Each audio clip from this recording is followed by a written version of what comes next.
ప్రాచీన శిలాయుగము.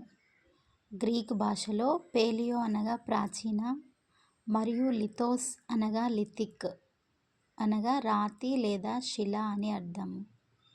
ఈ యుగంలో స్ఫటిక శిల అనే రాయిని వాడడం వల్ల ఈ సంస్కృతిని క్వార్ట్జైట్ సంస్కృతి అంటారు.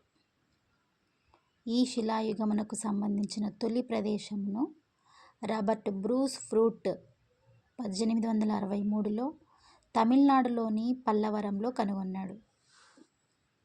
ఈ యుగం యొక్క వాతావరణం మంచుతో కప్పబడి ఉండడం వల్ల ప్లీస్టోసిన్ లేదా మంచు యుగం అంటారు. శివాలిక్ హిమాలయ ప్రాంతంలో రామాపిథికస్, శివాపిథికస్ మానవులు మరియు నర్మదా ప్రాంతంలో నియాండర్తల్ మానవ అవశేషాలు లభ్యమైనవి.